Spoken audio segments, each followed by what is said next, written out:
In the shadows of ancient Israel's golden age, as the mighty King David lay weakened by age, a silent war for power began. In the sunlit courts of Jerusalem, treachery whispered behind tapestries, and betrayal brewed under the guise of royal splendor. This is not just a story of kings and crowns. This is the story of Adonijah, the prince who reached for the throne and was crushed by destiny. You're watching Hidden Verse Vaults, where scripture meets suspense and history turns haunting. Let's dive in. The reign of King David had brought Israel to glory. Victories in battle, prosperity in the land, and a royal house that reflected the might of the divine covenant.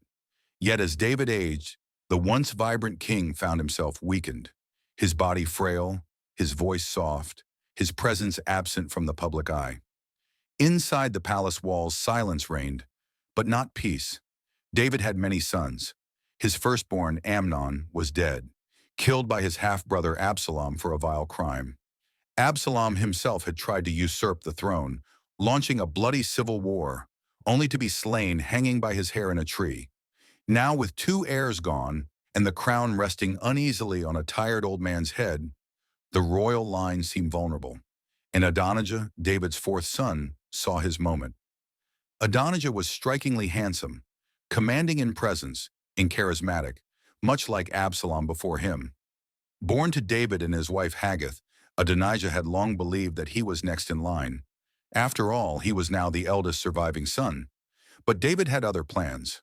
Privately, David had sworn to Bathsheba, his wife and the mother of Solomon, that her son would inherit the throne. Solomon was quiet, thoughtful, and deeply spiritual. A boy who lacked the military bravado of Adonijah, but was favored by the prophet Nathan, and more importantly, by God himself. Adonijah knew none of this. He watched his father grow weaker by the day, observed the court dissolve into silence, and realized the vacuum left by David's withdrawal from public life. And so, Adonijah began his coup, not with swords but with symbols.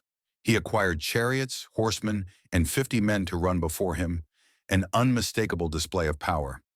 In the ancient world, this wasn't just wealth, it was a declaration of kingship. Adonijah didn't act alone. His plan was calculated and politically backed. Two of David's most trusted allies joined him.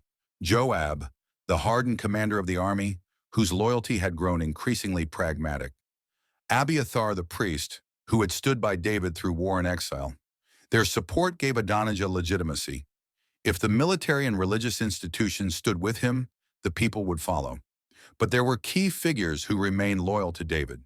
Zadok the priest, who was God-fearing and honorable. Nathan the prophet, David's spiritual advisor, and the man who had rebuked the king for his sin with Bathsheba. Benaiah, the captain of David's elite guard. Bathsheba, Solomon's mother, who remained quiet but watchful. And Solomon, the boy prince chosen in secret. Adonijah, in his arrogance, believed silence meant consent.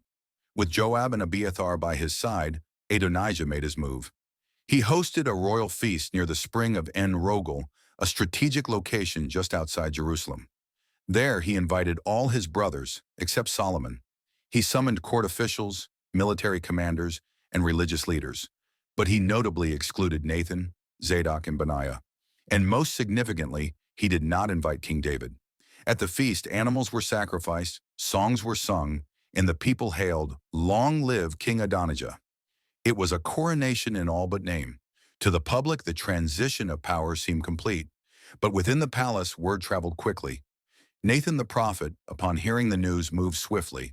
He went to Bathsheba, warning her that if Adonijah's coup succeeded, both she and Solomon would be marked for death. In ancient monarchies, rival claimants were often executed to secure the throne. Bathsheba, strong-willed and wise, agreed to confront David. Together, they devised a plan. Bathsheba would remind the king of his promise, and Nathan would arrive shortly after, appearing unaware, to confirm her claims and raise alarm. The drama unfolded in David's bedchamber. Wrapped in robes, aged and weak, the once mighty king listened as Bathsheba fell before him, saying, "My lord, you swore to me by the Lord your God that Solomon shall reign after you. But now Adonijah has made himself king, and you do not know it." David was stirred.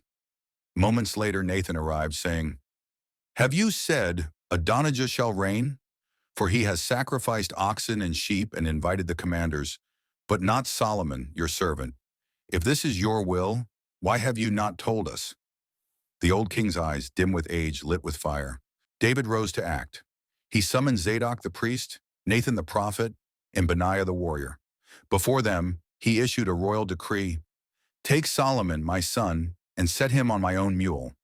Bring him down to Gihon. There let Zadok anoint him king over Israel. Blow the trumpet and say, 'Long live King Solomon.'" It was a divine countermeasure. As Solomon rode the king's mule, a symbol of legitimate succession, through the city, the people gathered. Zadok anointed him with oil from the sacred tabernacle. Trumpets blared, shouts echoed from the streets. "Long live King Solomon!" Jerusalem erupted, not in rebellion, but in joy. The ground shook with celebration. Back at Enrogel, the music from Adonijah's feast was interrupted by strange noises: cheers, trumpets, and thunderous applause. Joab, experienced in the sounds of war and peace, froze. "Why is the city in such an uproar?" A messenger arrived. Breathless, he told them everything. Solomon had been anointed king by David himself, publicly and with divine backing. The city had rallied behind him. Fear struck the feast like a dagger. Adonijah's guests, those who had toasted his kingship moments earlier, fled in terror, each man fearing association with a failed coup. Adonijah, realizing his fate, ran to the tabernacle and grabbed hold of the horns of the altar, an ancient plea for mercy, a sacred refuge where kings dared not shed blood. Solomon, newly crowned, was informed of his brother's desperate act. He responded with wisdom beyond his years. "If he shows himself a worthy man, not a hair on his head will fall. But if wickedness is found in him, he shall die." Adonijah was summoned and made to bow before the true king, for now he was spared. But ambition dies hard. Though Solomon had shown mercy, Adonijah could not suppress his hunger for power. Sometime later he approached Bathsheba with a request, seemingly innocent but deeply political. He wished to marry Abishag the Shunammite, the beautiful young woman who had served as David's attendant in his final days. To the casual observer, it was a romantic request. To Solomon, it was a veiled claim to the throne. In ancient customs, marrying a king's concubine, especially one who had shared his bed, was a symbol of succession. Bathsheba delivered the message to her son. Solomon's face hardened. "You might as well ask for the kingdom, since you ask for Abishag." He saw the truth. Adonijah had not repented. He had merely paused. Solomon sent Benaiah to carry out the final judgment. The sword fell and the rebellion ended.